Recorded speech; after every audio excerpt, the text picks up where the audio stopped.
পীর মানা কি ফরজ? অনেকেই বলেন যার পীর নাই তার পীর শয়তান।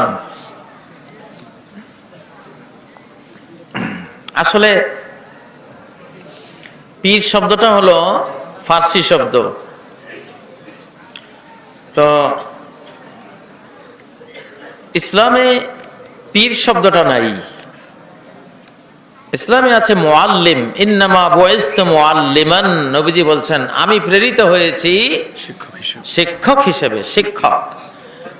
আমরা পীর হব না, আমরা কি হব? জাতির শিক্ষক হব, মুআল্লিম হব। মুআল্লিম হলে লাভটা কি? যে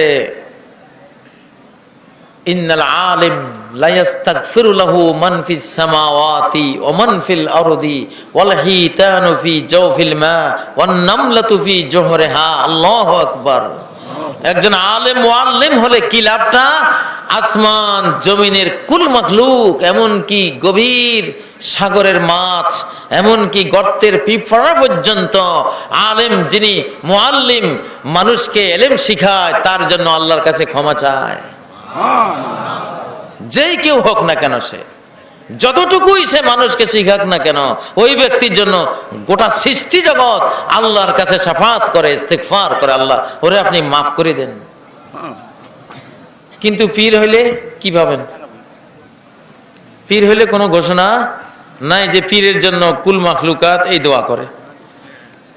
আর এগুলি ইরান থেকে পীর মুরিদের এই প্রথাটা আমাদের সমাজে ঢুকছে। ইসলামে আছে এহসান। এহসান, এহসান মানে আত্মাকে পরিমার্জিত করে এমন ভাবে সালাতে দাঁড়ানো যেমন কান্নাকা তারাহ, যেন তুমি আল্লাহকে দেখতে পাচ্ছ। ঠিক না? আল্লাহকে দেখতে পাচ্ছ। হৃদয়ে যখন ঈমানের সাথে প্রচুর ইলম জ্ঞান চলে আসে, তখন মানুষ হৃদয় চক্ষু দিয়ে আল্লাহকে দেখেই ফেলে।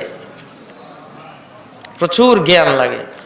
কাল্লা লাউ তা'লামুনা ইলমাল ইয়াকিন। ইয়াকিন আসার মতো পর্যাপ্ত ইলম যদি অর্জন করো, দুনিয়াতে বসে জাহান্নাম দেখি ফেলবা। লা তারাউন্নাল জাহিম। হৃদয় চক্ষু দিয়ে জ্বলন্ত আগুন দাউ দাউ করে জ্বলছে, অনুভব করবা, দেখবা তুমি।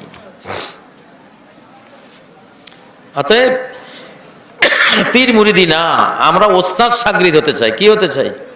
ওস্তাদ শাগরিদ। কারণ পীর মুরিদের মধ্যে অনেক বেদাত শিরক ঢুকে গেছে। হ্যাঁ, পীর মুরিদরা তারা যে সালাত পড়ে, তারা যদি তাওহীদ পালন করে, কোরআন শিক্ষা দেয়, সৎ কাজ করে, তাহলে বিনিময় অবশ্যই তারা আল্লাহর কাছে পাবেন, যদি শিরক মুক্ত ঈমান নিয়ে তারা আল্লাহর কাছে যান।